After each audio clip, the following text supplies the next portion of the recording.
Welcome, welcome, welcome to the stream. Um, by demand, everybody is like, like you do lectures on psychology and things like that. Can I get an example of what you do, when you're working, things like that? So I'm always talking about work and the things that I write and things like that, but I never go into any type of detail. So I figure here I'll give you just a very brief lecture on some of the things that I say, go through, etc., etc. Keep in mind that this is going to be brief, so it's not going to be like a 2, 3, 4 hour type thing. I don't have any type of slideshow or anything set up. Please, plus, I don't know how to capture that through Streamlabs without doing the direct capture, which I don't have turned on, and I don't really care to use because I generally use this for streaming games. So, some of the things that I say are going to be proven. You can actually look them up. Some things I say is just going to be based on my personal experience, just to use as an example. So, some things only pertain to me and the things that I went through, and this is my decision making at that time, versus, somebody else who would have a different decision making process and things like that. It doesn't pertain to anybody. This is just my example of one of the many routes that this could take you on.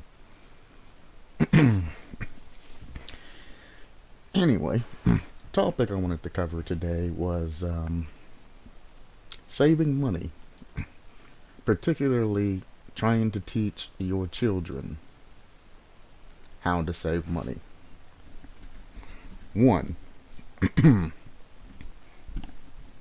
when it comes down to saving resources and things like that, you cannot teach another individual to save things. And before you say anything, let me finish and get to where I'm trying to get to. I'll stop and have an intermission, or you can put comments down in the comments section. All of this is archived through YouTube, so you can go through and comment at any time, and I'll see them. youtube.com/the_spacecutastic, but just search it up on YouTube. But let me get to the point before you start commenting saying this is bullshit and go off your rocker. Let me get there. You cannot teach anybody to save money. Money saving is a decision based off the individual, whether they want to save money or not. It's up to them and how important things are to save money for. You can, however, teach somebody a specific habit. Because you can't teach somebody to save money, but you can teach somebody to add 20 cents out of every dollar off of a paycheck and put it into a savings account. It's two different things. When an individual chooses to consciously save money, they're saving the money, for a future endeavor. They generally have this in mind, or they're, saving for a rainy day or anything. It's just any future endeavor is what they're saving money for. Whether the future is 1 minute in the future, or 60 years after retirement. That is a conscious decision that the individual makes. If you tell an individual to put 20 cents off of every dollar into an account, and they do that all their lives, they're not going to have any end goal. They're not going to have anything like that. They're just going to be doing it. And anything that, they see that they want, they're going to immediately take that money right back out and then use that money on that, which defeats the whole purpose of saving money unless you're saving for something specific, like a PlayStation 5, for example, which costs like $1,000. If you save every paycheck for a year or something like that, or a couple of months, you can pick up the PlayStation. That's a goal that you're saving for, versus you just got 20 cents every dollar that you make into a savings account, The 20 cents is just a random number. I'm not saying do that. It's just a random number. Don't be a stickler. But then you save that, and then you're at work one day and you're like, oh man, I want a snack. So you pull from that account. Or, oh man, we're going out to eating with the buddies and all of that, and you spend money on that. I want a new computer. You spend money on that. I want this or that, and this and that, and this and another, and that and another, and all this, and you know. And they pull from the money, or they pull from the account as they're putting it in. So they never actually build anything up, really, because they're pulling from the same account, and it's essentially money in, money out, because they're not saving for anything in particular. So as I said, you can teach somebody what to do, but you can't teach them how to save money until they have that particular objective or something that they're going for in mind. If they're going for, retirement fund and things like that, then you can go into, other different saving strategies and money making, like investments and things like that. Or even eventually starting a business or a whole bunch of other things. You have a plan. It's for the future. If you have no plan,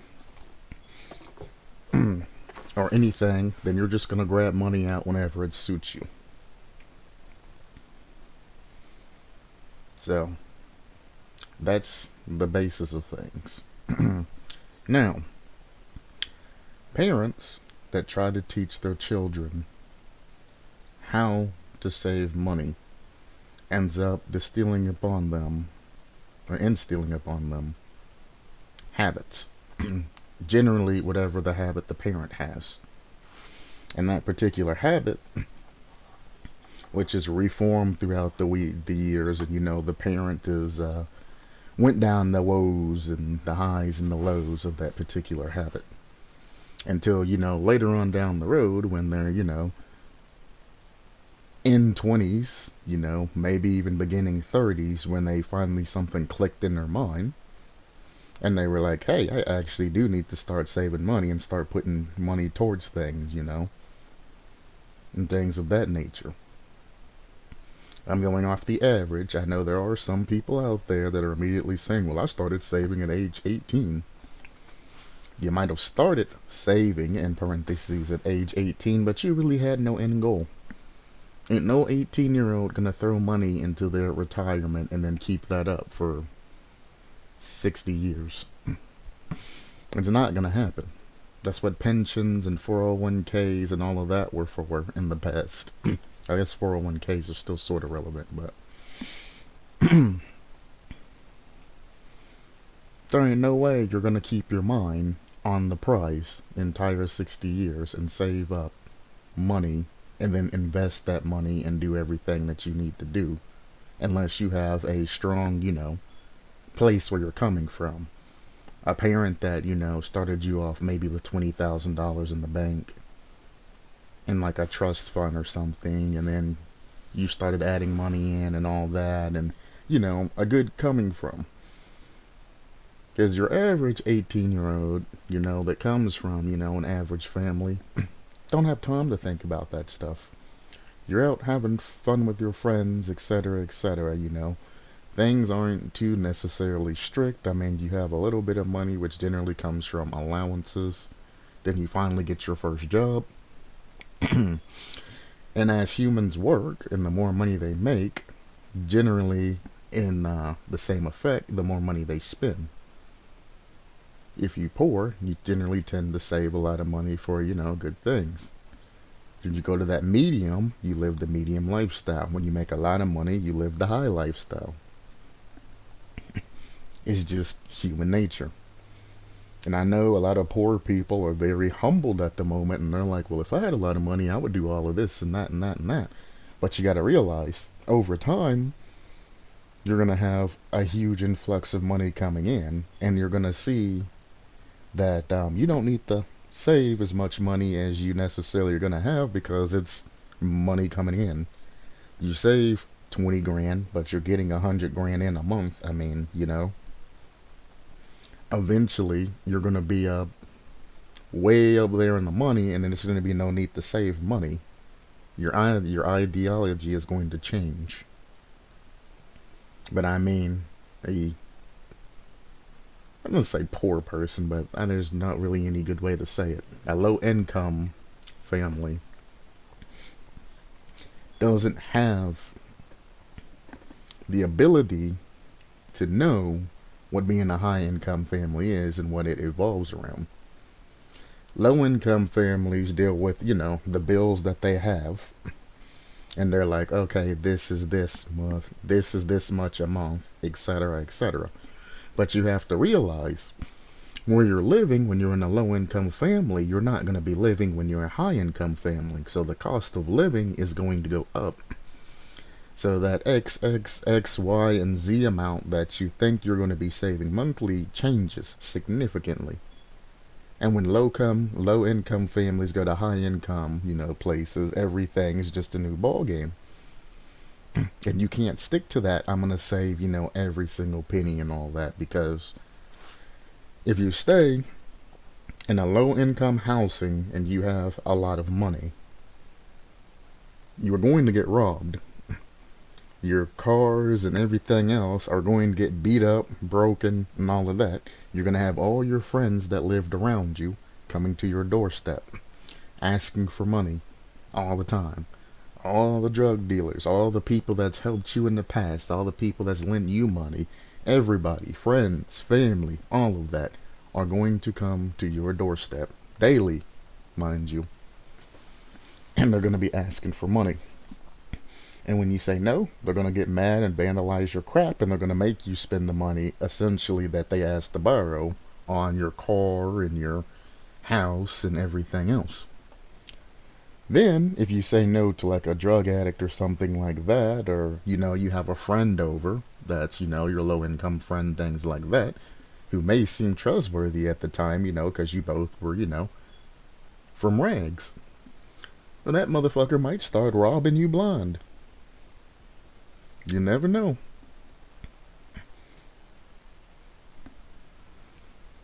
He might start stealing from you, doing all kinds of other things.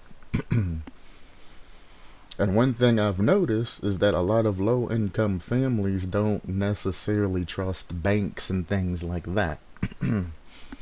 So a lot of them like to keep, an excess of cash laying around somewhere or hidden somewhere in their house, and then the rest will be in the bank. There's no statistics on that, it's just what I've seen personally. When I've been around, they've always had cash hitting around places and things like that, and then the rest will be in the bank. I'm not going to say what the cash is for, but it's their stash. And that's where the problems arise. That excess of cash that you have, because we're talking about they're going to be higher, making over six figures, way up there, just have excess money to lay around. And that's when other friends and families come around, and they know where you're going to put the stash at because they know you, and they search your house while you're gone or anything like that, and they start stealing from you, slowly but surely, because they're not going to take it all at once. They're going to take a little bit at first to make sure to see if you notice, and to see how often you check the stash. When they notice that you don't notice any money going, they're going to just slowly pull from it until one day, they're going to have a group of friends or something over, and you're all going to be chilling, you're going to walk away, and it's all going to be gone. It's not saying this is going to happen every time, but this is going to happen a majority of times. Money changes people. You got to realize that money might not change you individually, but it might change the people that are around you. And if you are naive to think that everybody around you is going to be the same when situations change, then you're off of your rocker. Absolutely, positively off your rocker. And you need to open your eyes to what real life actually is. But back onto the money thing. Habitual saving versus, actual, I guess actual saving. If you teach your son, as I said, at a young age, to work for something, like he's working, and not like for chores for money or anything like that. You teach your son to save up money that he gets from allowance or he gets from doing chores around the house or any money that comes in, Christmas money, birthday money, things like that. If you're that type of parent that think you're doing, the great by instilling values within your particular son and or daughter or whatever, by saying, no, I'm not going to go out and buy you a PlayStation 5, save your money for it. One, you're instilling upon them, let's say, the value of hard work and earning things. I mean, you're distilling upon them, real life thing, real life values, paying rent, things like that, etc., etc. However, you ain't at the same point, and I'm going to get to that. So that, high chair people that are out there like, yes, I'm the type of parent that did that, I did that. I teach my son values, thank you very much. You bow on your head right now. You're a fucking idiot. You're an absolute fucking idiot. And let me tell you why. Because you're teaching your particular child materialistic value. You're not teaching them the value of a dollar or money wise or anything like that, or how to save for a future or anything like that. You're teaching them that, hey, if I want something, one, I'm the only one that can get that for me. So they're not going to rely on any type of external strategies. Like if he saves $500, he's not going to come and say, hey dad, can I get an advance in my allowance and I'll just do extra chores around the house. That negotiation aspect that everybody's missing when they go out for jobs and things like that, you're not bestowing upon them. They're losing out on a lot of values because you're lazily trying to teach them values, but you're not going all the way and explaining the situation to them. You're hurting them more than you're helping them. So what's going to happen is, the only time your particular child is going to save money is when they see something that they like. Not anything that they need, like bills in the future or school tuition or anything like that. That's not something that they necessarily need. Those bridges will be crossed when they come to them. It's only when there's something that they really want. They really, really, really want, they're going to save money for. The rest of the crap will just come as is. You're an absolute moron going that first foot into the door and then you close the door in their face when they got interested in it. You just leave them at the basics. That's the only thing they're going to know. Oh, I want a PlayStation. I need to save up $1,000, so I'm going to do, any money that I get throughout the year, I'm going to save up and then eventually get this PlayStation. Not, I want this PlayStation. What can I do to get this PlayStation? Maybe negotiate a higher allowance. Maybe go mow a neighbor's yard. Maybe go do other things to get this money that I need. Instead of, I'm just going to sit on my ass, wait until I get enough money. Once everything happens, boom, I'm just going to throw money at it, spend everything that I spent throughout the year to get this one thing. When it comes to buying new cars, new houses, all of that, they're going to be floating and living paycheck to paycheck, saving all of this money and then just throwing it away. You're an idiot if you think you're doing good. And that is a proven fact. That's not me bullshitting you. So they're missing all of the external things. Then the types of parents that want to teach the child the value of money, and they've taught their child to save and save and save and save, and you're always screaming, save your money. Do this, never spend it, save it, just throw it in an account, don't spend it. They want something, no, don't worry about it. I'll pay this for you or I'll help you out. Don't pull from your savings. Keep your savings, locked down, Save extra money instead of going into your savings for something. Save it, save it, save it. Use it for your retirement. You'll need it later. And you keep harping on save and save and save. And when they want that PlayStation, they keep the money, save, that 20 cents. This is the opposite side of that, by the way. They throw in 20 cents out of every dollar, and that gets thrown in and untouched. If they want a PlayStation on top of that, instead of going into that savings account, they now just save an extra 10% on their paycheck that goes to buying the PlayStation. The problem you get with that is it's all save. The only thing they know is whenever they get money to save it. And usually people can name about 2 or 3 people that have spent their entire lives saving money. From the day they born to the day they died saving money. You look at their bank accounts and they have millions of dollars saved, but guess what? Those people leave very mundane or mediocre, just minimalistic lives. They never have fun, they never go out, they never do really anything. They don't know what the world has to offer. They don't travel, they don't go on cruises, they don't have any type of entertainment. They don't even use the money that they saved in retirement because, they still have other checks and stuff coming in. They die never even accessing that money. The people that benefit from that is children, if they have any, when they die, and things like that. But the thing is, when you get to people like that, they don't pass on those particular values because they're just doing a habit. If you ask them, what should I do with extra money? They're going to say, put it into a savings account and just throw it all in there, all your extra money. That's the only advice they give you. They're not going to talk about investments. They're not going to talk about the potential to open up your own business or anything like that. All of the other paths that actually proactively use that money. Everything that he adds in, he's only going to get a 2% boost or something like that the bank gives you.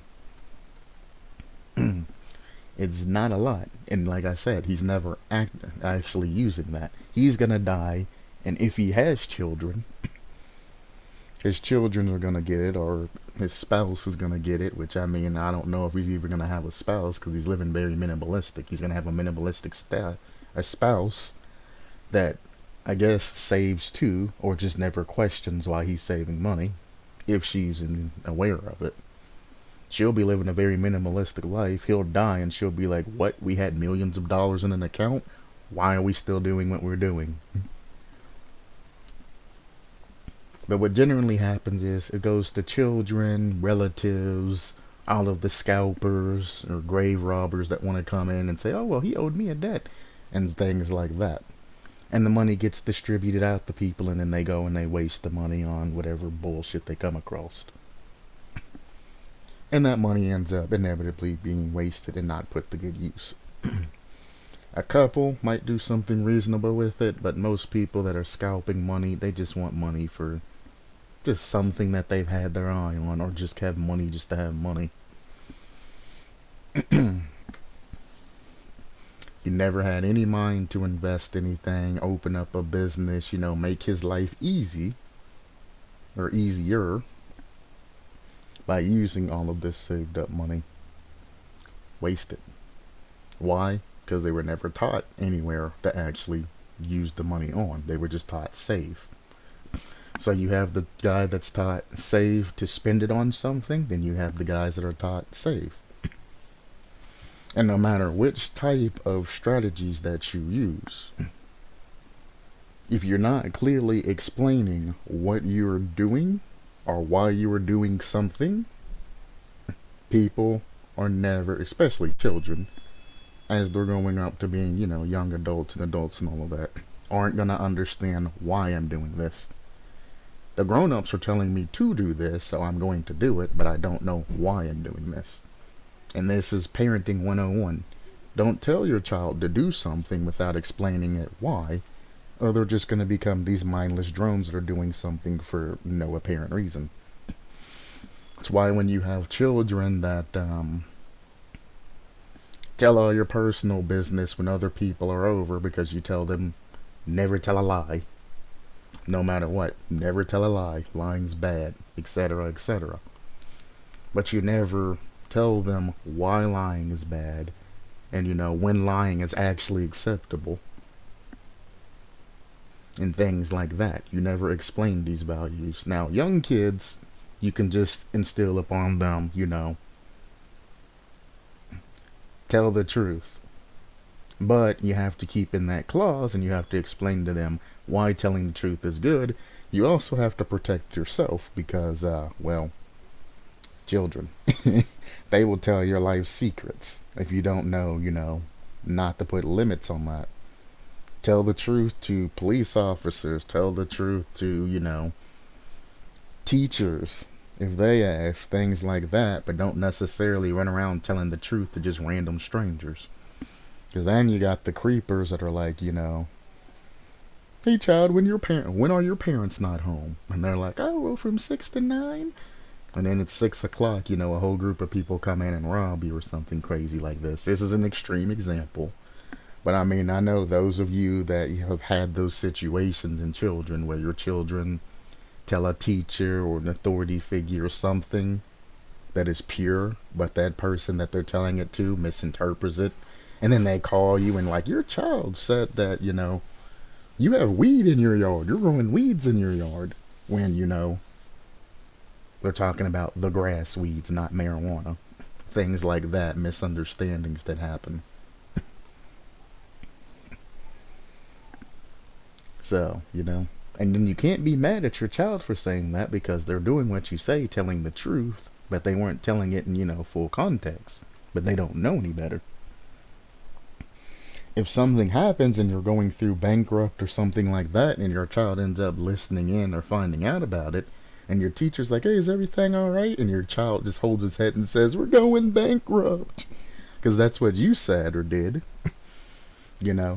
Now, the teacher and everybody else in class and everything else knows that, well, you're going bankrupt. So, it's a fine line on everything. Make sure you explain everything out. And don't just take the lazy path of, well, you'll understand when you're older. If your child is young and asks you about sex or something like that, I don't care how uncomfortable you get, you had better explain that shit. They asked you for a reason.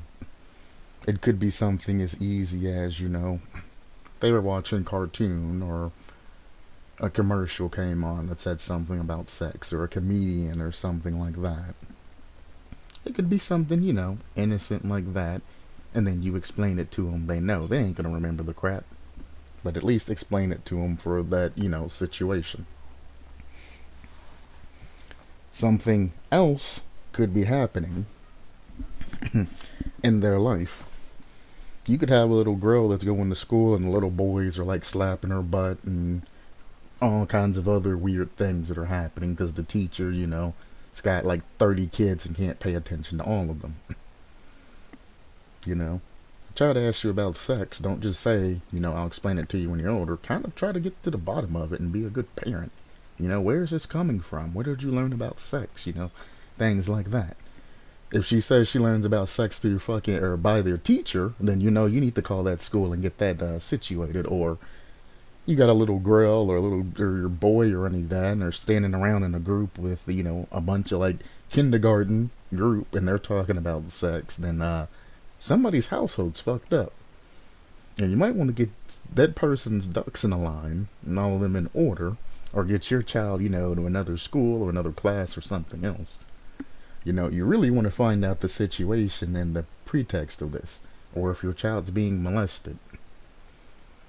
And the molester is explaining to them what sex is, and it's not necessarily, the truth, and they come home and say, Mommy, what's sex?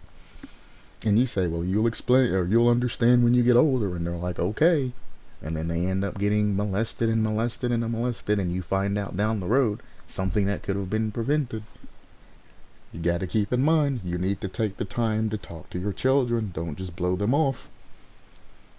If you have children, they should be in your attention. I don't care if you just worked a 24-hour shift and you're dead exhausted and about to pass out. You're the one that had the children. You're the one that needs to put the time in. Any time that you agree to have sex, you are essentially saying that you're okay with having a kid. You can use every single birth control pill, contraceptive, everything else. Condoms, you can use a female condom, a male condom, birth control pill, doubles, the Nuva rings, you can use everything. If a baby still comes of that, guess what? The moment you said it was okay to have sex, you were saying it is okay to have a child. Think that through. If you don't want children, then maybe you need to hold off on having any type of weird, crazy, sex. Now, for honest to God mistakes, they have ways to rectify the situation. Notice I said rectify. I didn't say kill. I didn't say adopt. I didn't say, abortion. I didn't say adoption. I didn't say Planned Parenthood classes. I didn't say government assisted. I didn't say anything. I said rectify, which means to make the situation right, to supplement your lifestyle. There are ways to rectify the situation. Some are considered positive, some are considered negative. Some negatives are considered positive, some positives are considered negatives. It all depends on the person actually, and their perception of it. There are 1,001 things to do to rectify that situation. I'm not going to give you any advice on which one you should take, because, well, that's not my area of expertise. I mean, I'm certified in all that and can teach Planned Parenthood classes, and I can counsel people on that. I'm certified for that, even though I don't particularly have children. I guarantee you I would be a better parent than most people out there are. But I mean, most people out there don't open up parenthood books and things like that. If they have a problem, they Google it and talk to Average Joe. Or they experiment with their children, which is disgusting, and your child should be taken away from you. If you have 2 children, your first child should not be an experiment, and then the second child should not have the results of the experiment from the first child forced upon them. Or you're a sick fuck, and your children need to be taken away from you. Your children are not experiments. They are beings. They have their own lives. And you're gonna fuck up their goddamn lives because you wanted to do an experiment. There's a reason why human experimentation has been frowned upon. Don't do it to your damn children or anything like that. And there's a lot of you sick fucks out there that will openly admit, well, the first one was just an experiment, and then the second one we knew the things that the first one did, so then we just implied those rules, etc., etc. Well, 2 different beings. Your first child could have been just a wild child that was always out there getting in trouble and all of that. So then the next child that actually behaves, you want to give them a curfew of like 4 o'clock or 5 o'clock or 6 o'clock or something like that. Because you didn't want them outside doing all of this, weird anarchy crap. The second child's behaved. The second child's done nothing to lose your trust. And yet you're imposing upon them restrictions that your first child did not have and probably does not have anymore. That's fucked up. This also leads to the situation of the first child looking like the favorite and the second child looking like, the one that's neglected. Because the first child was able to go out and do all the experiences and make all the choices and find out things on their own, while the second one's got all these rules imposed upon them. Everything they do is going to be restricted. And the parents think they're doing that child good by restricting them, but they're not. You're severely hampering your child's decision making, and you're also unfairly treating them. It's favoritism. It really is. Nobody understands that. Well, the first child, we let him play football, he played basketball, he played all kinds of different sports. He never really stuck to it.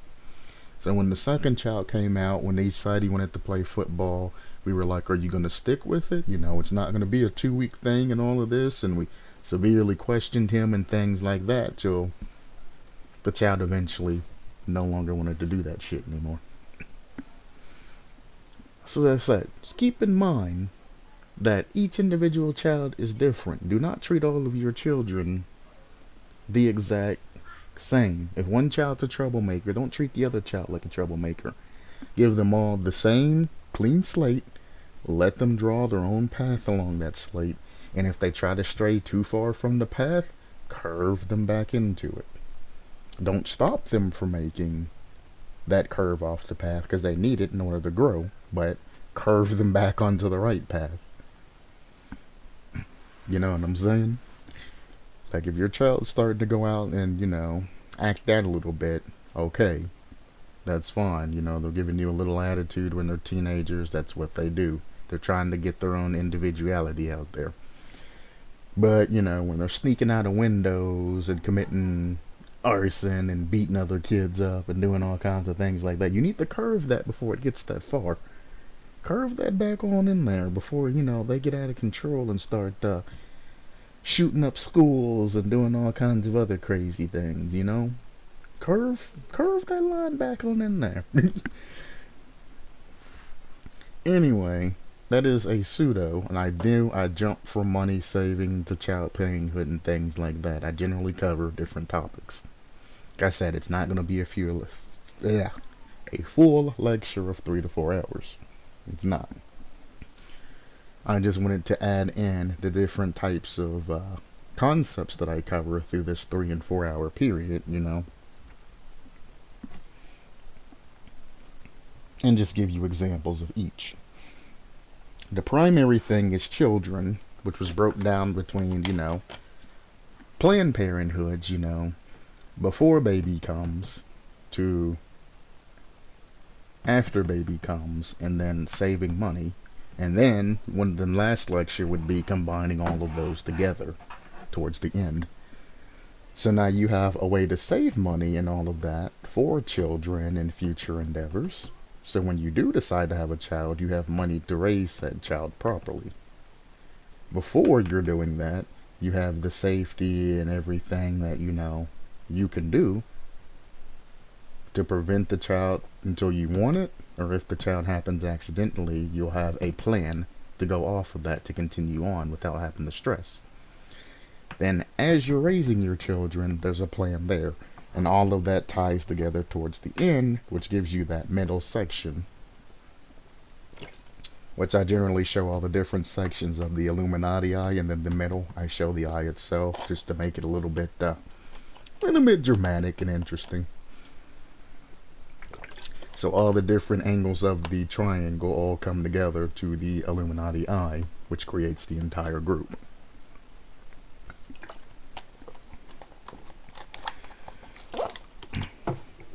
And then future lectures, we can expand upon that, or it might be a different thing altogether, depending on what I feel like talking about. And that's how generally a small lecture class goes. It's just something that's simple, but highly informative. It's strong and it's personal at times, but then it's also, I go professional and kind of stay back a little bit, so you get the full experience.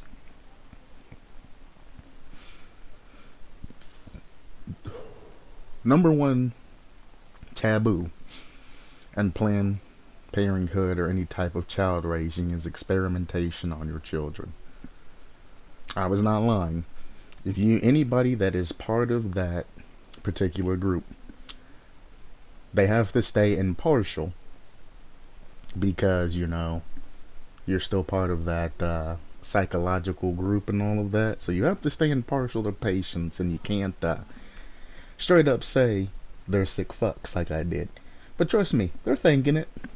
If you say anything about experimentation with your children and oh, number one did this, and we just kind of, went with the flow with number one and they turned out all right. And then number two, once we learned, we went through and, started buckling things down. They're thinking you're a sick fuck and I should call CPS to take your children from you, but they can't. Open up a goddamn book. Quit being goddamn lazy. Makes no sense. Read. Learn. Go online. Read some articles from accredited sources. Go to your local library, or you can look up the books online and read them that way. Learn the information. Call and talk to somebody who's actually certified on what's wrong with your children. Quit asking your goddamn best friend who don't know what the fuck they're doing either. Well, how did you potty train your kid? Doesn't matter. Your kids are different. Maybe they just sat their kid on the toilet and said go, and it worked. Or maybe they're a piece of shit parent that, beat their children until they eventually, learn to go on the toilet, or they're going to experience physical pain. You don't know how people did these. Stop asking.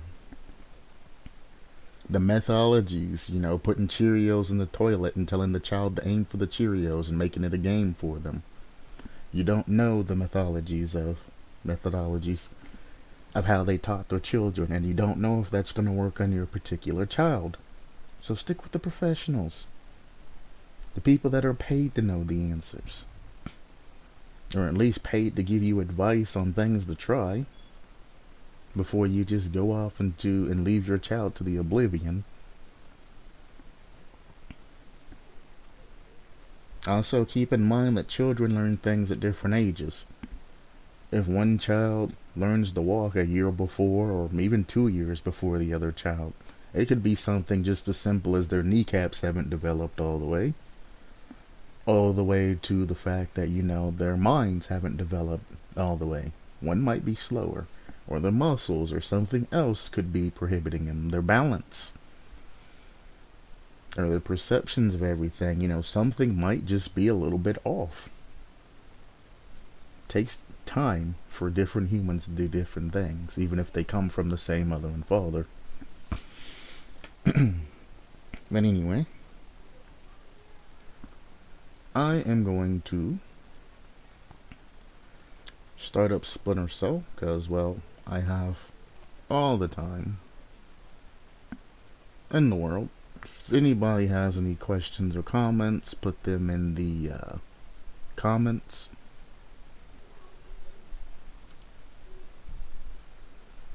GeoJar06. I literally just banned one of these bot accounts yesterday for telling me to why don't I just buy viewers and buy followers? No.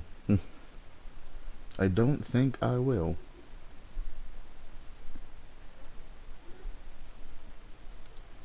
It's like, how many times do you have to ban a particular person out of your stream?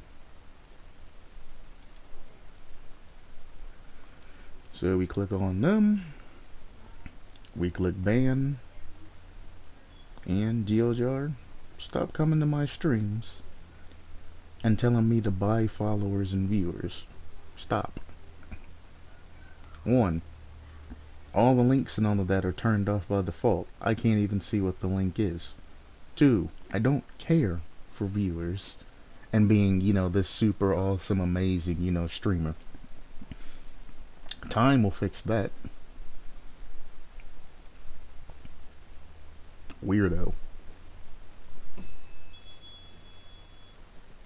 Absolute weirdo. Either way, let's before I start Splinter Cell, I cannot see messages and all of that. My second screen does not work Windows 11. I cannot see messages or anything like that while excuse me, somebody's at the door. Hang on a second. Okay. I cannot read messages while I'm playing Splinter Cell. The overlay does not work on Streamlabs, and my other screen doesn't work because Windows 11. So, keep that in mind. Any comments or anything that you say, I mean, well, I'd recommend just leaving comments on the YouTube video, but I mean, any comments that you leave when I'm either at the end of a mission or next time I check, if during a mission, which generally crashes the game, which is why I don't check during mission, or anything like that, I will answer at the end of the stream. So, just letting you know, I'm not ignoring you or anything like that. I just literally cannot see what you're posting. The only way I figured out how to fix this is for me to actually download OBS itself. And, well, I've used OBS in the past and it wasn't my favorite. I prefer Streamlabs because it does it automatically. Also, I'm not stalling. You're stalling.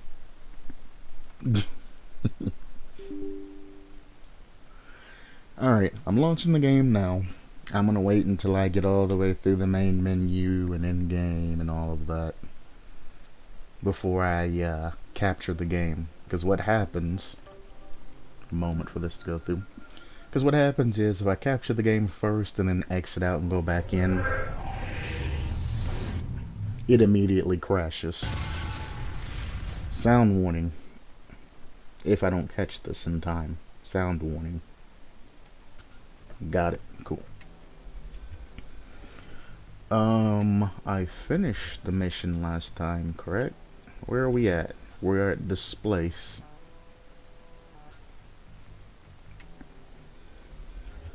Where's my quick save at? My quick save is apparently at the lighthouse. That's not correct. Fisher, American engineer named Fisher. I mean, if I accept the loadout and then I click my quick load button, will this... This takes me to the penthouse.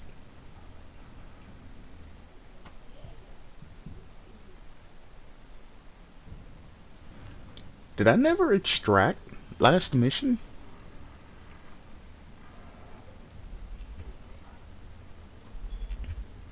No. Yeah. Okay. Penthouse. This is penthouse.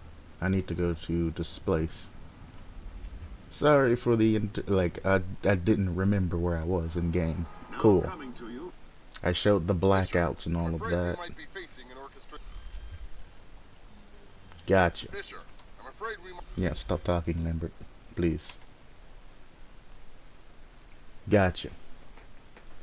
I need to launch game, stealth instead of Redding's recommendation. Pause that. Go back out. Almost done. Give me just 1 second. I have to activate the Steam input for the controller. Like so.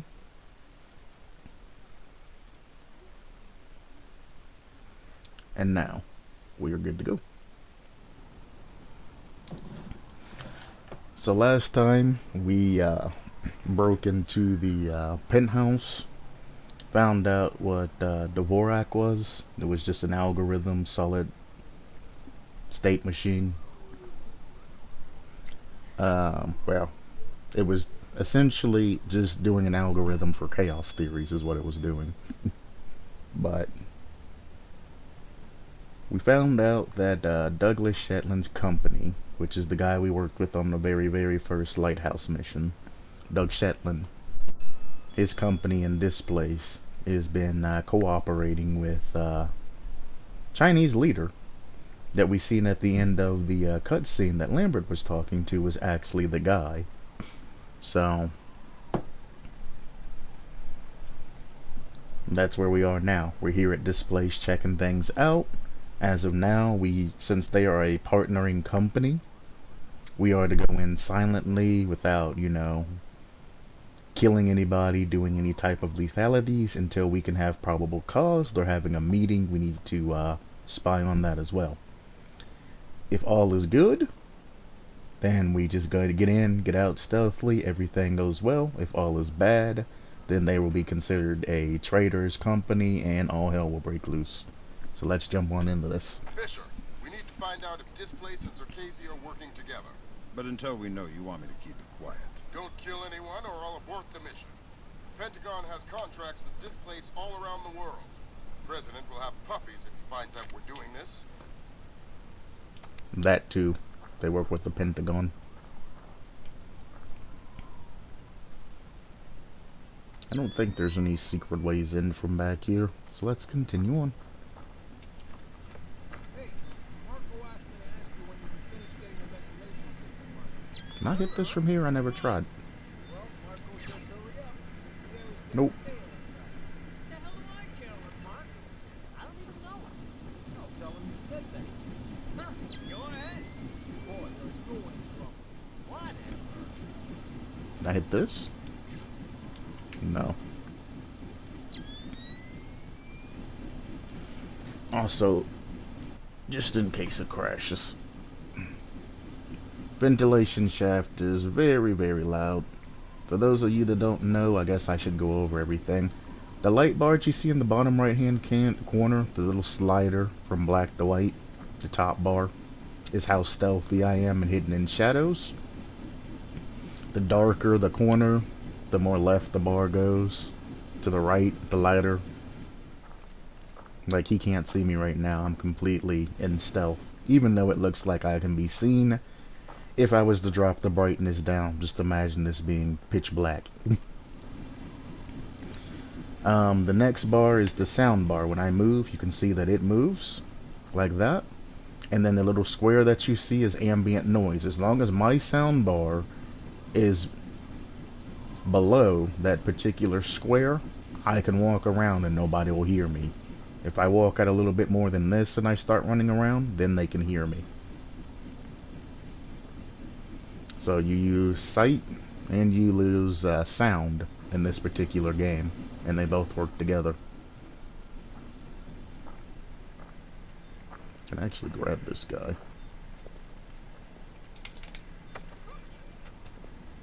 Something going on with the ventilation system? Oh, hey, who are you? Pretend I'm Harry Tuttle. Who? I'm an ill-tempered and heavily armed heating engineer who's asking questions about your ventilation system. I guess it's not working properly since the blackout. So it shouldn't take much to shut down that big fan if I wanted to. I don't know. Why would you want to do that?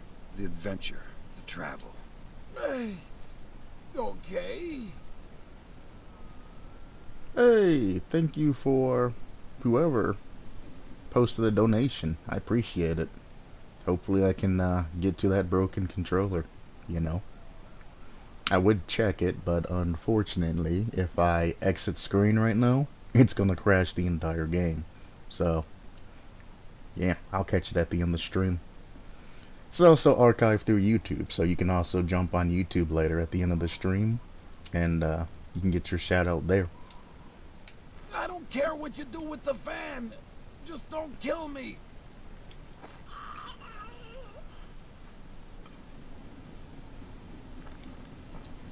So now,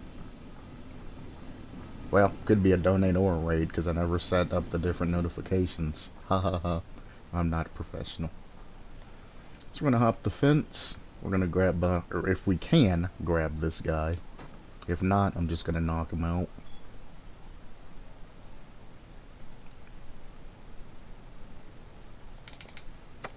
Gotcha. Pull him over into the darkness. So since I have at least somebody here, let me ask you a personal question. How would you like a Batman game that's set up like this? It would be essentially this type of stealth, but you would have gadgets and, well, of course it would be a lot faster. But just stealth-wise, Batman. That button turns off the fan. I can now hop over and we can get right back inside of this place.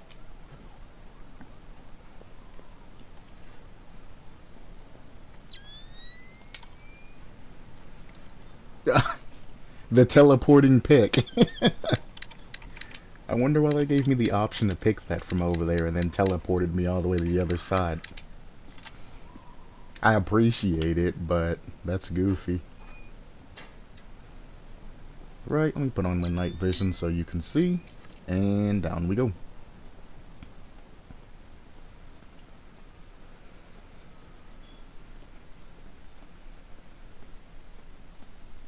I don't remember what button it is to actually... Ah, gotcha. Now, I've talked about using different controllers and Steam input and things like that. If anybody wants to play Splinter Cell Chaos Theory, with particularly an Xbox 360 controller, because the triggers aren't supported on Splinter Cell, you have to use Steam input or some other external program. Or you can add the X input file directly into the game, but careful with that because you might get a virus on top of that. You're certainly entitled to request protection at that level from the National Guard. Let's face it, the National Guard is a massive, cumbersome organization. Sure, that's what we need. We can optic cable this. Contrary, the Holy sensitivity. protection Look at this. Woo! it frightens them. Having the National Guard on every corner will keep the peace, but at what cost? They'll get over it. Is this the only way in? It is the only way in. National Guard is- Alright, well. I'm dealing with tech. Is that someone? Wait, are you telling me they see me open up? What?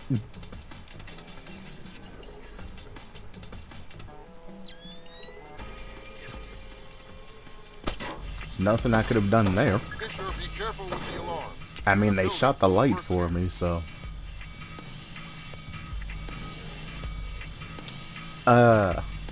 Alarm stages. One isn't too terribly bad. I mean, you'll have more guards on alert.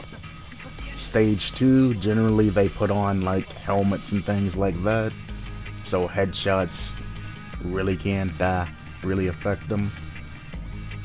So, stage 3, they put on their external gear like night vision, thermal vision, crap like that, and then they also bring in more guards.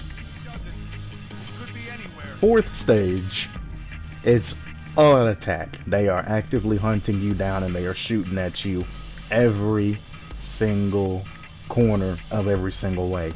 They are super on alert. Any noises that you make, they are shooting at you. The game gets really difficult. I don't think that they are actually going to go away. I think I might have to jump down there and not wait for this to end. I'm gonna shoot a sticky camera in there and just see what we're looking at. Oh, there's nobody in here. Okay. Always thermal through doors if possible. Turn that off just because I can. I don't see any compute. Oh, never mind. That briefcase is. Oh, my eyes! Apparently a suitcase. Hacking game, you just click the numbers as they light up until you get a singular number over here. Good work, Server Sam. algorithm. Now you'll be able to access the central server on the first floor. This wireless stuff makes life a lot easier. Yep. Welcome to the Wi-Fi era. Door Remember, codes you're saying that to a guy 8136. from the era of hi-fi. Both doors. Hi-Fi? As in, like, high in fiber? Don't put me in adult undergarments yet, kid. So I was supposed to use the EEV, which is the wireless hacking, on this suitcase, which would enable me to hack this wirelessly. That was the whole plan, though. But I definitely didn't remember that. I'm pretty sure this switch activates these shaders on the windows. The light's off, so I can hit it. No.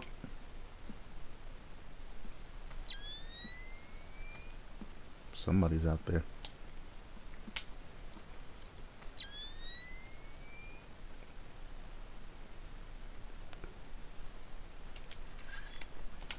I know I wasn't hearing my own footsteps, right? Ah. I can drop down on him and knock him out if he doesn't move. But let's accept the level 1 alarm. I'll go ahead and save it. Just so if I do have to reload. Bam.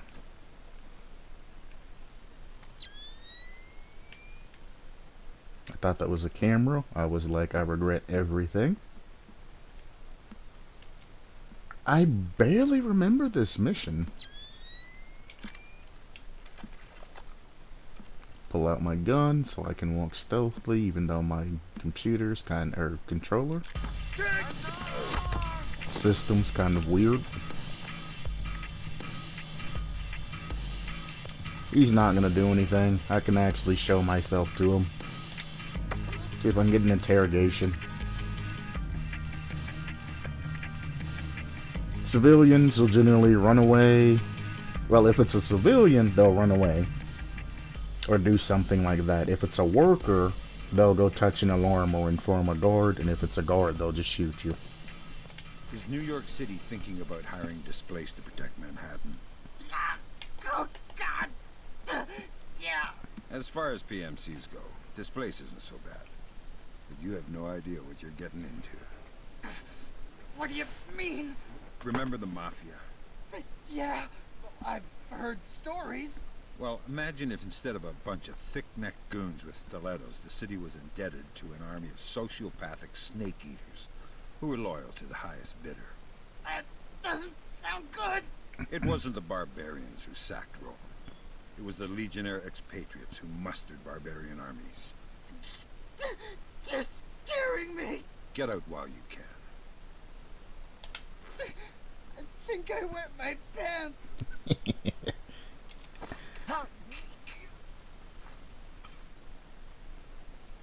That was well, I always thought it was an ode to Metal Gear Solid because of all the conspiracies and things like that Metal Gear Solid likes to throw around all the time. Can't hack that. Let me out. Should have stayed up on the top floor. I feel like it was a major mistake coming down. I mean, I can get back up, but operations room, maybe it wasn't. Sam, each of Displace's different divisions seem to have their own server farm. I put a program on your OPSAT that will build a little back door into their networks. I'll break You want me this. to upload that to each division, sir? I would appreciate it. Since you asked so nice. I'm not uploading anything for you, Grim. This is the mission I think it is. No. What was that? Oh man, it's getting worse.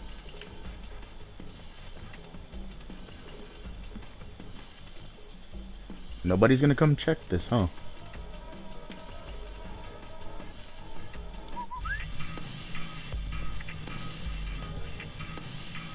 I just whistled, by the way. That's what alerted them. I mean, I'm by the alarm, so I know you guys don't have radios to call this in. There we go.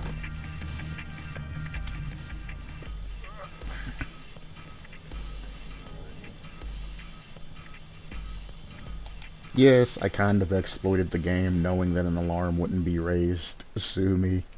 But I mean, if you see an alarm on the door, generally there's nobody with a radio or anything that can call that in remotely.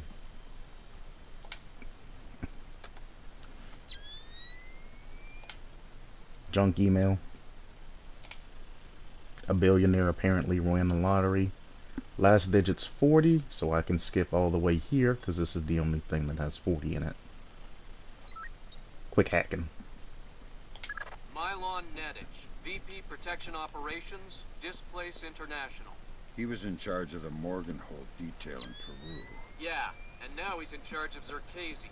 And, damn, he's as clean as a whistle. Looks like he's been zeroed. Well, whoever he is, he's playing both sides. We need to inform Shetland. Shetland is on his own. We can't compromise OPSEC for private interests. Fine, then I'm going to take a look behind some of those zeros. Good work, Sam. That's the first of their servers. If you can upload that to each of the other ones, I'll be able to snoop around as much as I please. I'll see what I can do.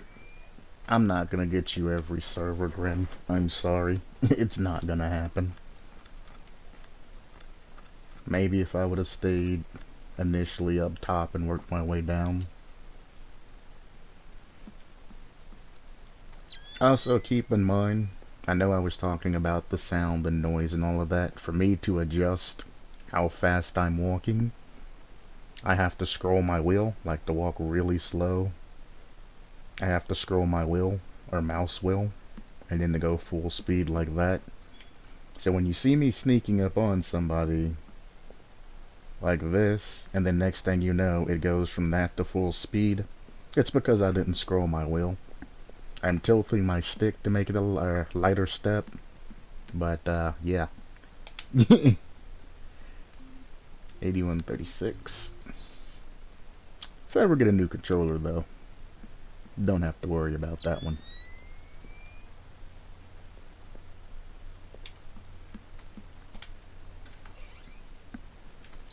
And let's be stealthy.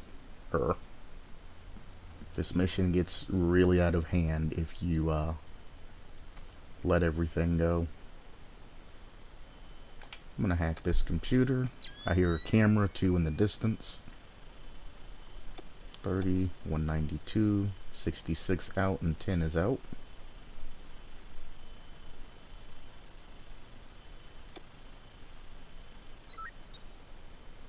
That gives me camera access. I'm right there, so I know there's a camera over here on the wall. That's right by the elevator, if I remember this map correctly. Granted, it's been like, what, 15 years or something since I've played this game.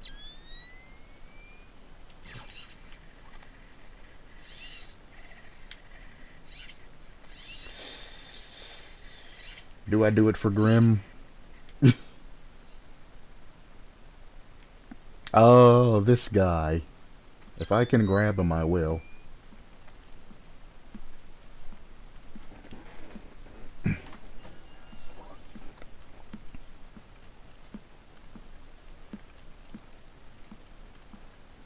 It's just the guy I think it is. His interrogation's funny. Come on. Nah, it's not this guy. It's another guy. Or I can't hear his interrogation because I interrogated somebody else previously.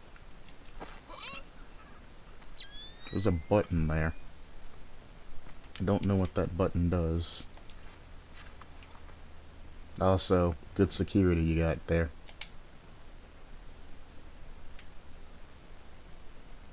That might have turned off the metal detectors. I'm not sure. Either way.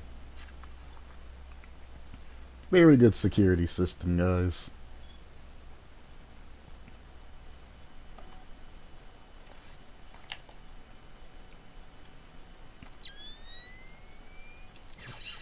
Nice. Server room. Do I have a key access to that? No, I'll have to hack it. Well, I know that's 10. I missed. It's not 6910, so it's 6810.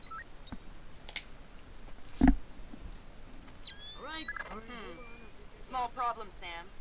A couple staffers got locked between the double doors leading to the server room. That kinda makes it hard to get through. Yeah, there might be another way. Looks like there's some heat exchange vents in this part of the building. You might be able to find a way out there if you head through the R&D section. I'll snoop around. You know what's funny? They make you spend the time going around all of this, and as soon as you get to that room, they open the door.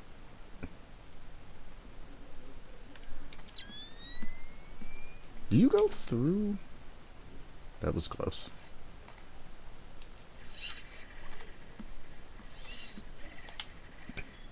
Pretty sure. Or do I have to wait for everything to come online? Yeah, I gotta wait for everything to come online. That sucks. Alright. What about these over here? Can I game break this? No. That's unfortunate.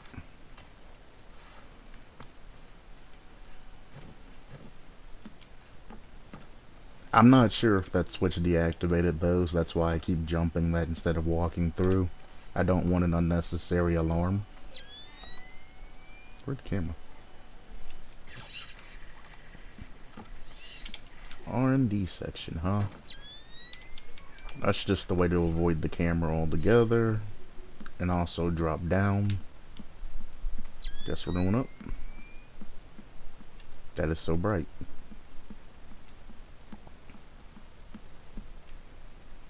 Before I go there, Am I seeing things? eyes of a hawk.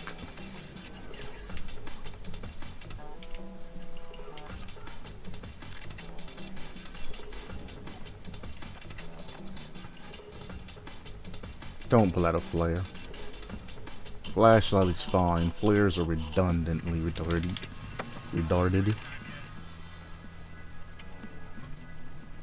Are bad. Flares are bad. Flashlight lights up in front of them. Flares do not. How do I access the main server room? You can't get through here.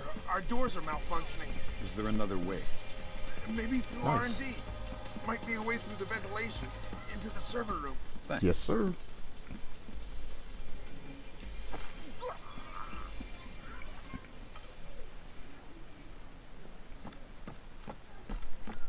Clump, clump, clump.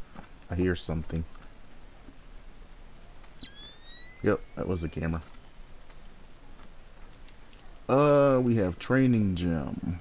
We have research and development department. This is where we're trying to head to. There's also a bathroom. I generally quick save at every first aid kit.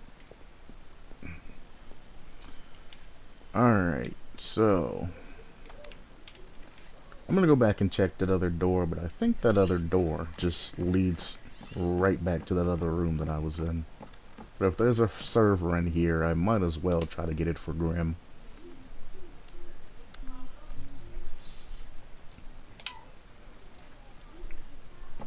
Dun, dun, dun, dun, dun. Meeting room. Oh yeah, all of these have these special layers on them that prevent thermal vision from going through them. Yeah, that's the operations room, which is what I just came from. Boot this just to see if I can do anything with it. That movie theater looking room, that's what the operations room was. Nope, junk email. So if you're doing 100% stealth, you want to stay up top. Go from there through here to this computer. And then keep moving around like that. Or, you know, whatever way you have planned out. I'm gonna go to the training gym, might pick up some other equipment. First, I'm gonna switch this switch.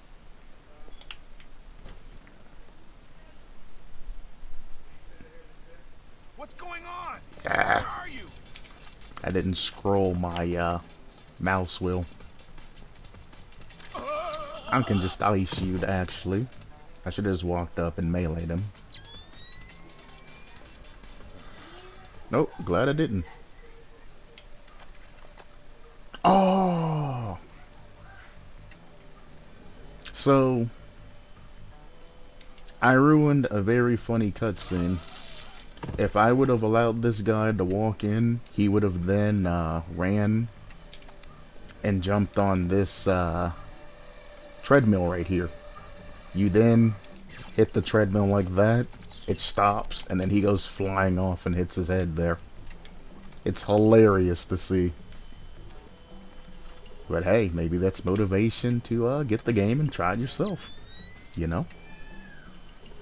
National Guard email.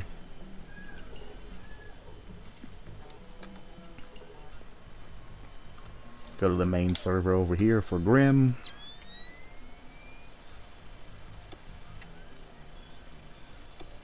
$69, that's the only 69.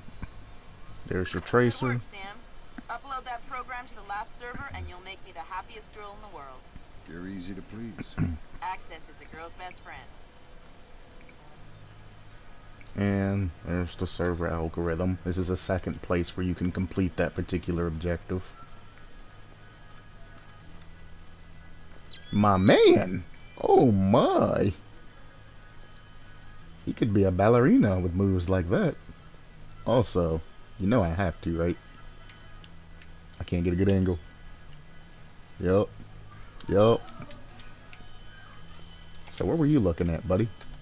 Nokia. Holy. Save that. Still didn't look for equipment. It's actually very relative. Yeah, stealthily, if I would have came through, jumped in this vent and went around, that guy would have jumped on that, what is it called? Treadmill? Yeah, treadmill. I could have stopped it, he would have flew, he would have hit his head, we all would have laughed. But I heard the guy was really annoying. The guy isn't there anymore. He's out of town. What, so you're just watching his stuff? Yeah. Emptying his playing video games. He's got the new Prince of Persia. Yeah? I heard it's Awesome. Gonna be game of the year, man. Can't wait to play it. Prince of Persia, huh? That brings back memories.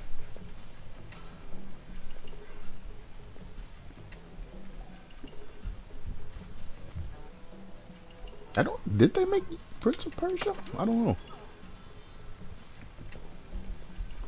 I'm gonna pull you over here just to get you out of the way.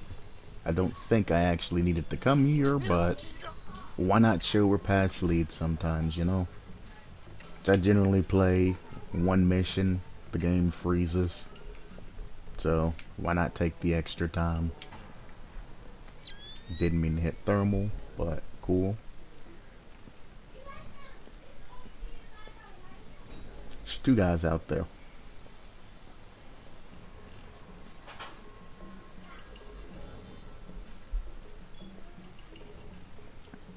Let me... Please give me full running speed. No. Nothing. Nothing in here. Can pick up an object though. It'll be a good distraction. Reduced running speed. That is a turret. I don't need to hack the retinal scanner because the door is wide open. Now he's testing it.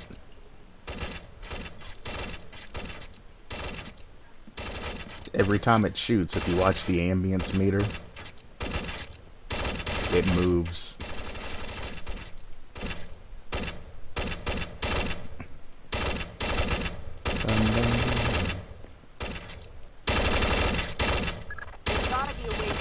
Too slow. Firing ranges usually have ventilation to clear the smoke. It probably ties into the AC system for the server room. Good thinking. Just in case.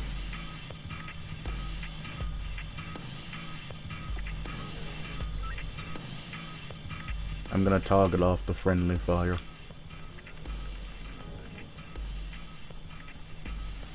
I'm actually gonna save it here, because if somebody manages to walk through and get their head blown off, that is a mission failed. Here's the last server, I do believe, so here you go, Grim. I wasn't gonna do it, but, you know... Oh, no, maybe it ain't. It was an objective, so, I mean, it's something. Hey, what the? Was he stuck?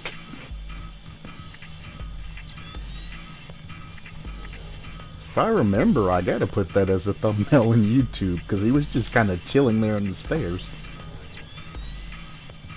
Power system evaluation, surge protectors, etc., etc. Ah, there's where this is. 2010. 193 something 2010. 67 2010. 194 2010.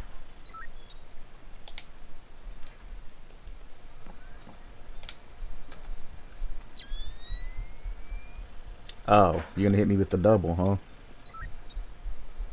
There we Thanks, go. Sam. That's the last one. I can't wait to sniff around in Displace's laundry basket. What? Laundry.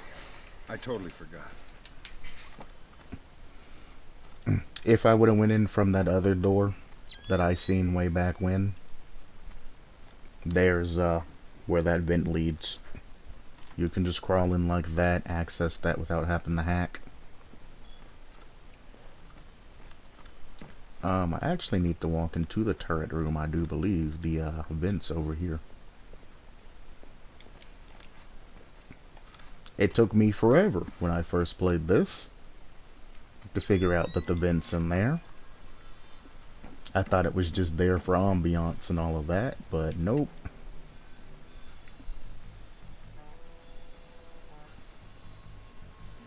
I don't remember where that goes.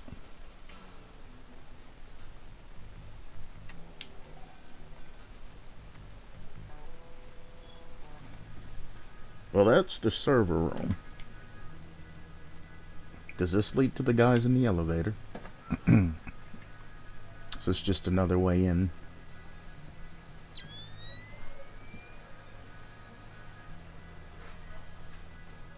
Nah, that's where that vent leads. Then where did the other way vent lead? I thought the other way vent was supposed to lead to there. Interesting. Well, there's a way to get to that then.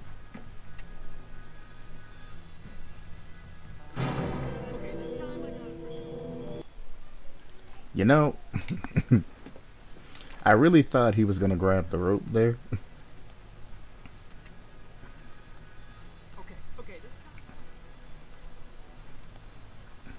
So I gotta be fairly quick on this.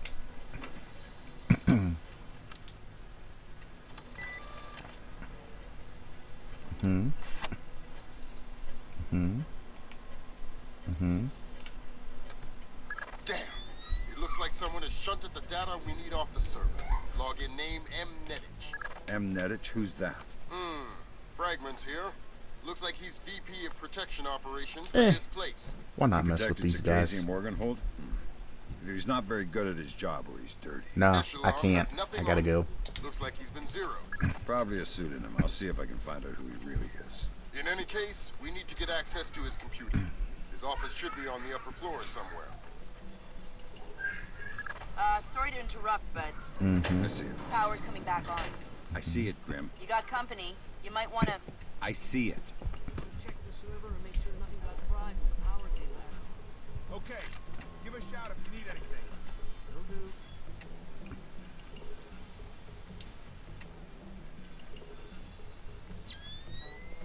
I'm pretty sure the floor or something causes issues if you touch it too.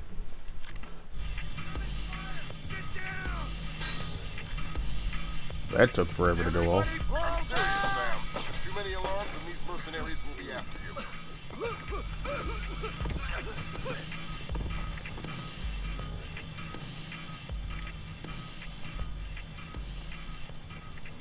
Just drop, brother.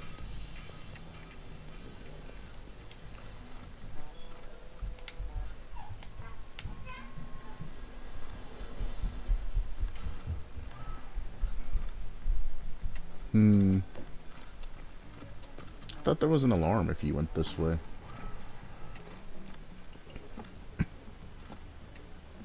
No. It's just a shortcut. Because then you should be able to do all of this. I can see someone on the cameras. Yeah, yeah. Be careful. One more alarm and you'll be in big trouble. Yeah. Okay. So that's just a shortcut back down to the lower floor if you want to take that way and get to that elevator to go up to the next area.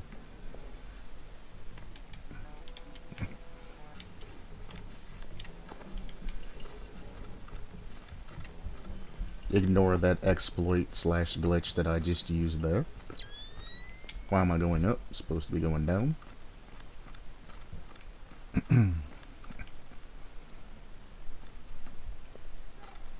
Oh. Now let's see why hacking the retinal scanner makes sense. Does it open this way? Oh. Well, I might as well take you this way.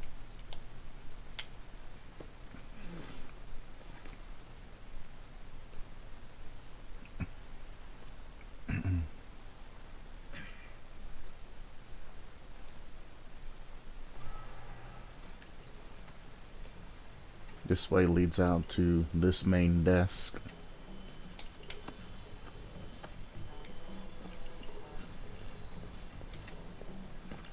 I don't know if I can use the elevator from here.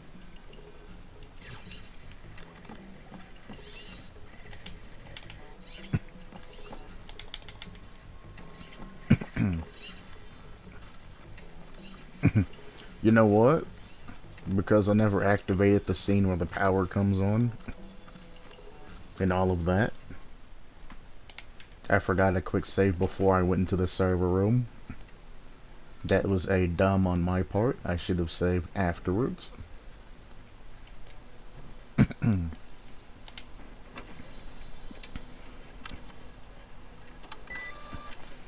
Boom boom, turn the screen off.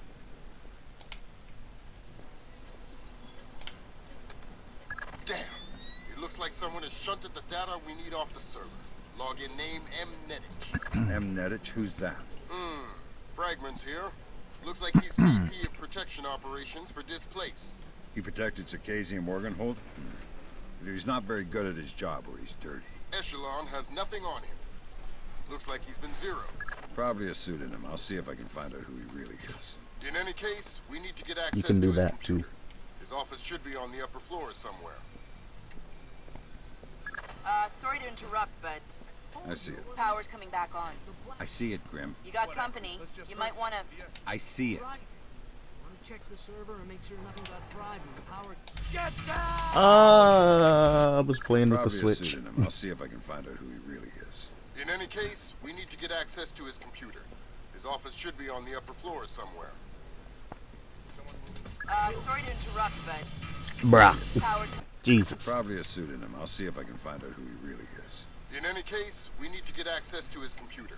His office should be on the upper floor somewhere. sorry to interrupt, but I see it. power's coming back on. I see it, Grim. You got company. You might want to... Oh! That is the third time. I keep forgetting to scroll my mouse wheel when I'm trying to We move. need to get access to his computer. His It's office being should be on the stupid. upper floor somewhere. I'm driving myself sorry crazy. to interrupt, but I see it. power's coming back on. I see it, Grim. You got company. You I might want to... see it. I see it. I'm not going upstairs again in the long way. It's not happening. Not again.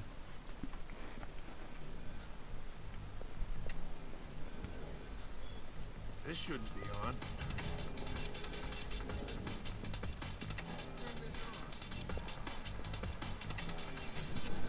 Stop stumbling back and just go.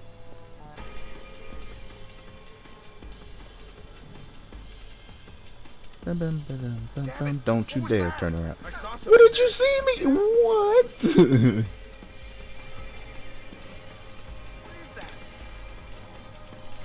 Nothing. You see nothing. Literally the slowest movement speed that you can possibly make. He had no reason spotting me there. Camera chill.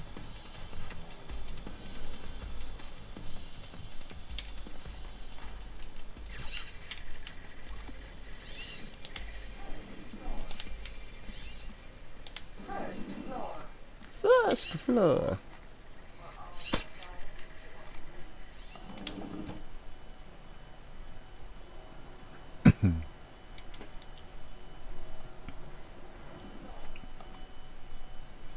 Bum ba dum ba dum ba dum ba dum dum bum ba dum ba dum ba dum ba dum bum bum bum bum. Creepy stuff about Mylon. Not sure I trust that guy. I heard he got drunk with some of the guys in Istanbul last month. Wandered out of the bar looking for a fight.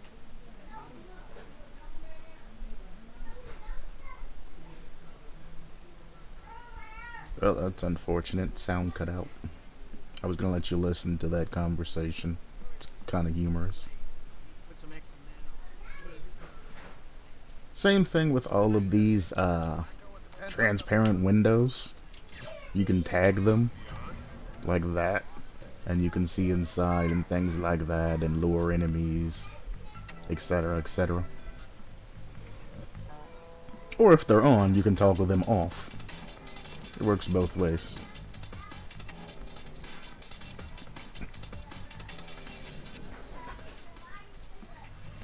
I know this looks highly unrealistic.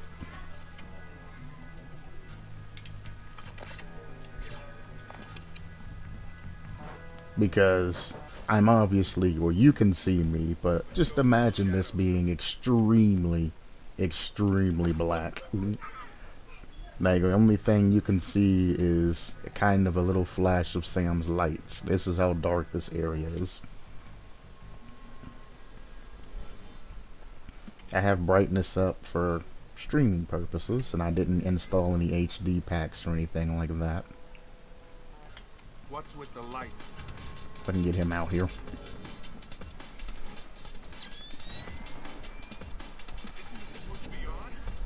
That's unfortunate.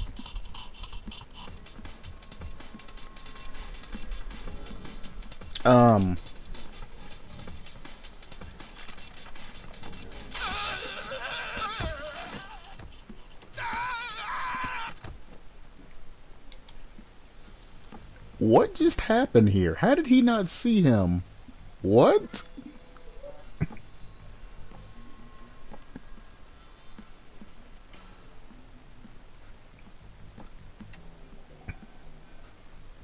I thought that guy woke back up.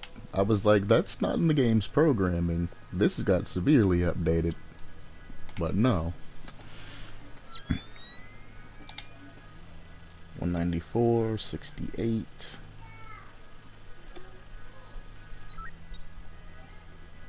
Here's the meeting room code. I don't think you go into the meeting room. At least I don't think I've been in it.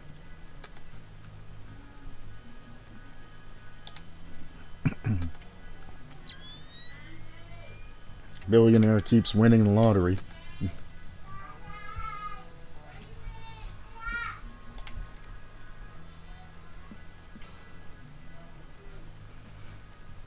In actuality, though, if you win $150 million, couldn't you just put all of that money back in the lottery tickets and then just keep increasing your profit stack? Essentially.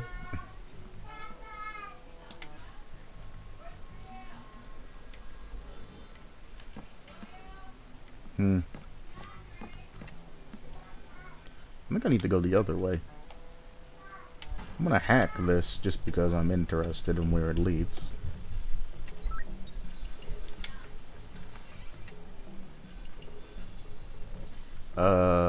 Is this, exit?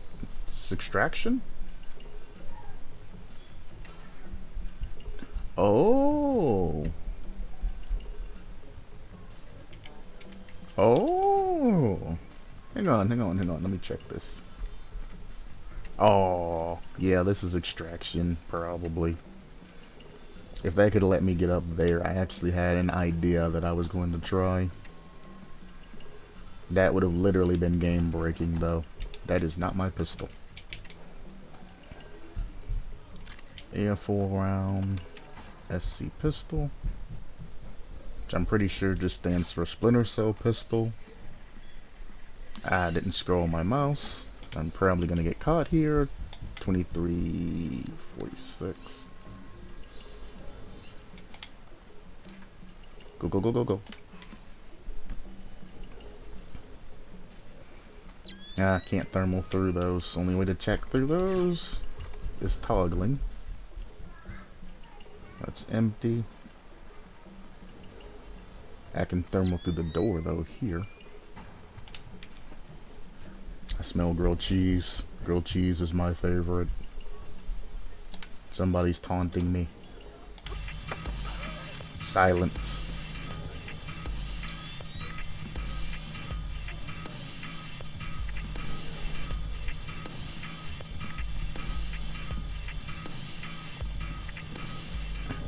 Come on, music, settle down. Nice suit. Italian? Oh no! Italian. Yes, the Florentine silk. Andretti? Who's Andretti? Andretti? The famous designer. Men's suits, tuxedos. I'm not a tuxedo kind of guy. But you are some kind of spy. Yeah, I'm the real kind, not the tuxedo kind. I'm the kind of spy who gets blood all over James Andretti Bond. unless you give me information. Oh God, please don't ruin my suit. How about a door code? CEO's office, 2609. There we go.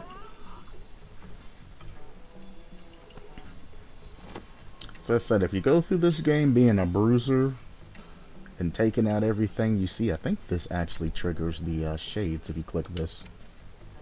And then this one does that. I remember this old trick because I fell for it once. There was guards outside and I was like, oh, it's a light switch, and I clicked it and it did the thing. But this one's actually the light switch, and that one toggles the transparency. Something I'll never forget because it cost me a death. Don't have to hack that because I've hacked all the servers for Grim. Pretty sure that's what that's for.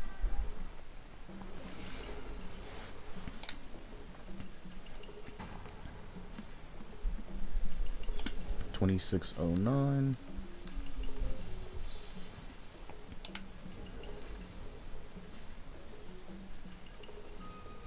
Oh, keep in mind that if you hack a door, they can tell that it's been hacked. So it's better to just get the access code than to actually just hack it in and keep moving.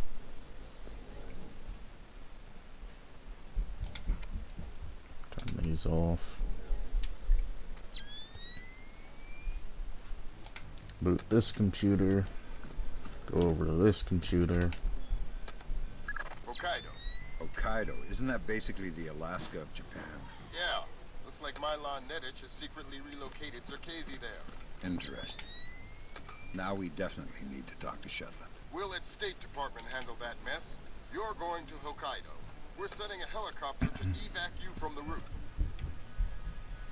Yeah. Hokkaido Hot Springs. That map. I don't remember if I liked it or not.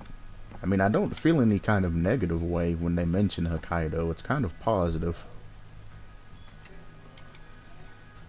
But I remember that it was very stealth related. I don't think you can raise any alarms doing that.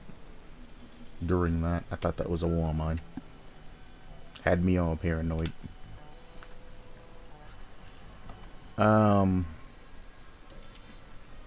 What door was it that I found that led to that roof?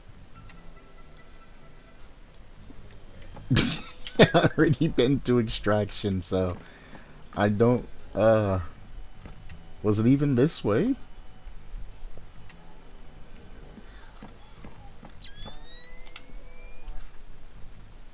I actually am lost. No, the only things back here are offices, so I have to go back through the... Yeah, it's over there. Yeah. Yeah.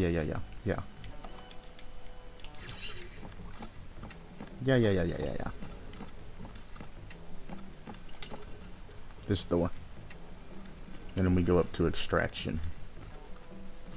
There we go.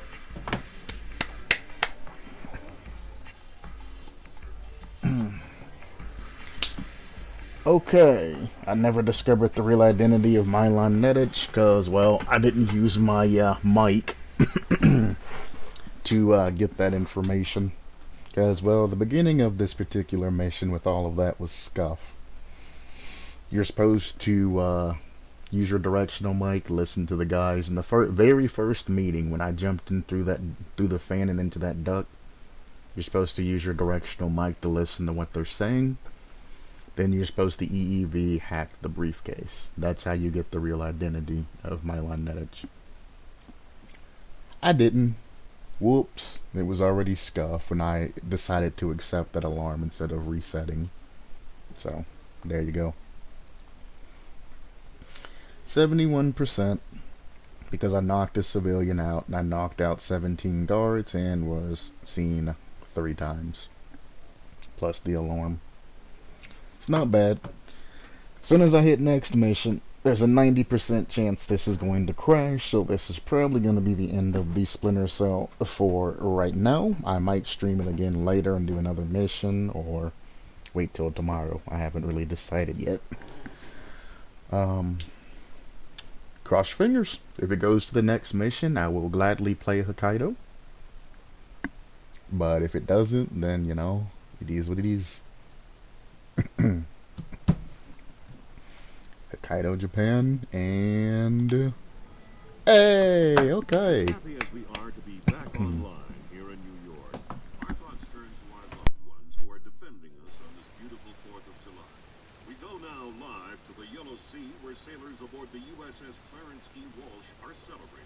We have Seaman Anthony Palmiera from Brooklyn, New York. Tell us, Seaman Palmiera, how you'll be celebrating Independence Day. Well, the captain's gonna have a big barbecue on deck. And tonight we'll have our own fireworks.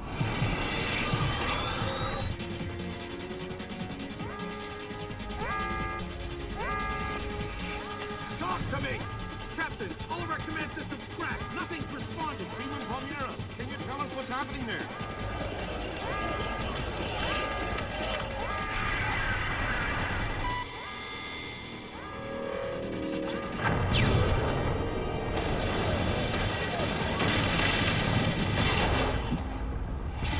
Sit tight, Sam. I'll call you back. It's the Koreans, Mr. President. I recommend that we declare war immediately. If it was Korea, there would be 200,000 men coming over the DMZ right now. Maybe it was an accident. Maybe an exercise. A test launch gone wrong. That's impossible. The Koreans can't even detect the Walsh. Never mind track it on radar and sink it with a 30-year-old Chinese anti-ship missile. I have reason to believe the ship was crippled with an information warfare attack. Not a chance. The Walsh's systems are... Unhackable? The Walsh's EW suite is built on kernels first identified by two of the world's leading computational theorists. One of them was found dead in Peru last week. I'm about to pick up the other one.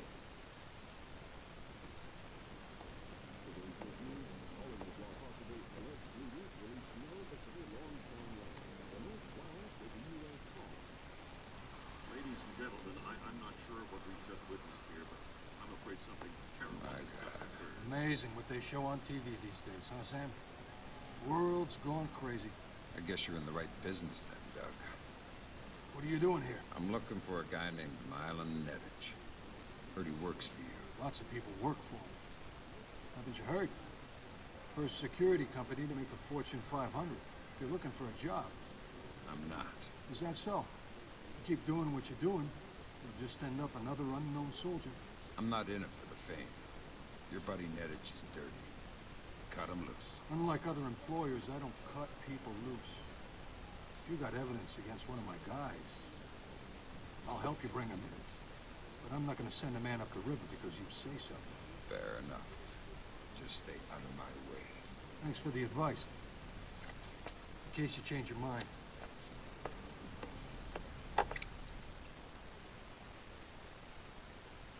Fisher, if I can't throw the Joint Chiefs a bone, we'll be at war in the next 24.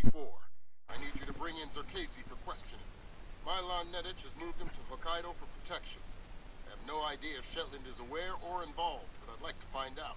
However it turns out, don't let your personal concerns get in the way. In my opinion, there are too many coincidences here. Zerkasi is the only living person who could have orchestrated the sinking of the Walsh. Even if the... Looks like Displace rented out the entire retreat. Pause It's if you want to low-tech read and these. quiet. Don't expect server... Japanese ISDN conducts a low-level monitoring of the activities of anyone employed by a PMC for as long... So, a little bit of animosity between Sam and Shetland, because, well, Shetland's the CEO of Displace. Displace is seeming dirty. Happens. If I would have figured out the identity of Milan Nedich, that cutscene would have been very, very interesting. Indeed. But, yeah. The next mission is Hokkaido, which I think is the hot springs. I'm pretty sure. I could be wrong, but I think it's the hot springs. Hot springs, you do want to go a stealth build out. I definitely do not recommend assault, and well, Redding's recommendation's always a good balance of things. So, I mean, going that way ain't necessarily that bad, but you get more stealth equipment and things like that by Redding's, or by stealth. Redding's gives you less equipment in exchange for more bullets. You shouldn't need a large amount of bullets for this particular mission, so if you run assault, you're severely crippling yourself. a decent amount here. But, you know, it's your game. Play it the way you do it. All I can do is advise you. I'm going to click accept. And this is going to take me out the desktop and back in the game, because that's just how the game does this. If it crashes here, again, it'll probably be the end of the stream, because setting everything up doesn't take a long amount of things, but it just kind of is disheartening. And I'll be back to play this later on. 3, 2, 1. And let's minimize back the desktop.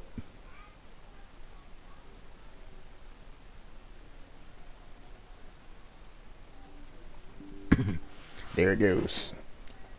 The instruction at blah blah blah, reference memory at 0x and a bunch of zeros, the memory could not be read. This again isn't caused by the particular game.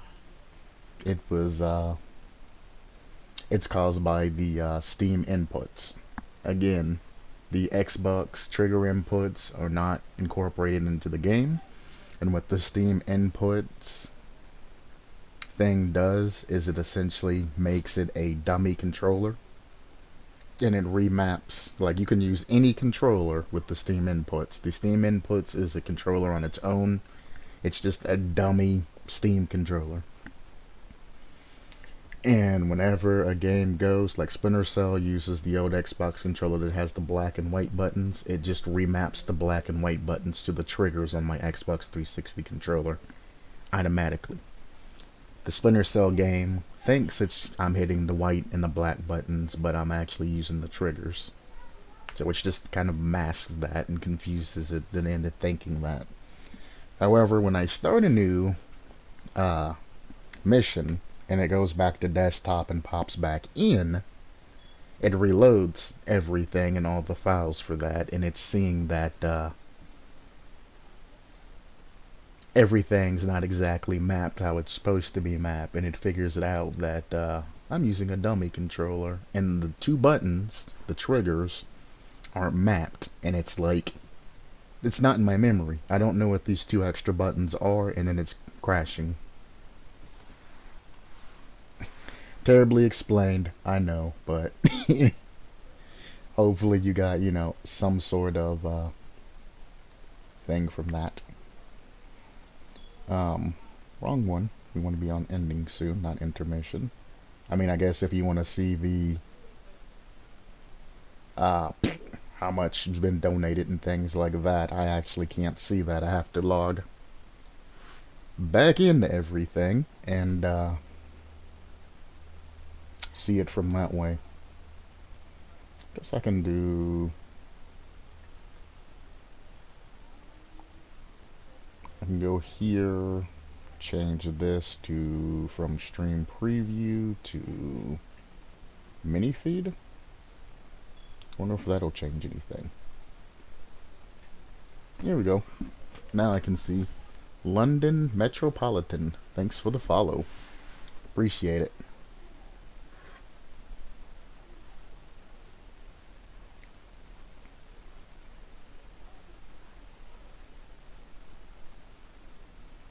So now I can see mini feed. I can't necessarily see chat though, at least not at the moment. I actually have to log in, open up Twitch and YouTube separately, which, I mean, it's not that big of a deal. I can open them up fairly quickly. And I'll go over some comments, things like that people are saying. And we can have a little discussion if anybody's still here. Ask me a question.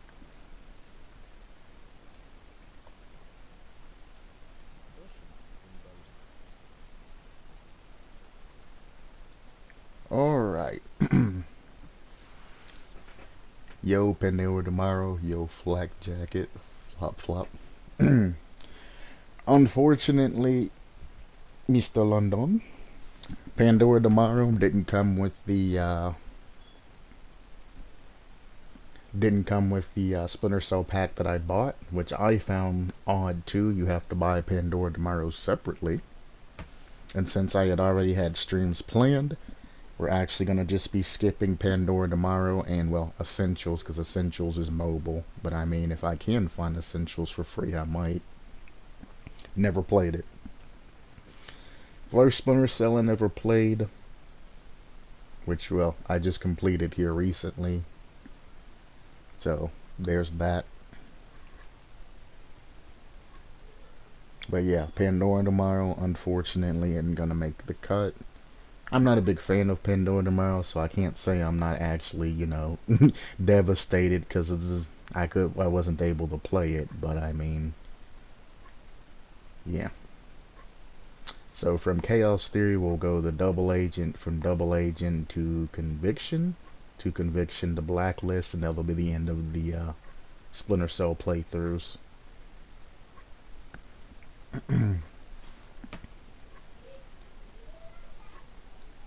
Tom Clancy Game Archive. Hey, you don't see this chat, and then two symbols. No, I actually cannot see chat while I'm particularly playing that particular Splinter Cell. It could be the other Splinter Cells or anything like that, but the overlay that Streamlabs has is broken for me. So I can pop it on screen. It doesn't actually show me the chat that is actually supposed to be there. So, as unfortunate as that is, that's just something you gotta kind of grin and bear. Well, I have to grin and bear. I've thought of putting Discord in the chat and trying to just look at it through my phone and a whole bunch of other things. It just becomes this. Well, I guess I could just turn off the screens because I have two phones. I can use one for YouTube, one for Twitch. Turn off the screen timeout and just read it off my phone and use both screens like that. That is an option. I don't know. I'll see if I can do something.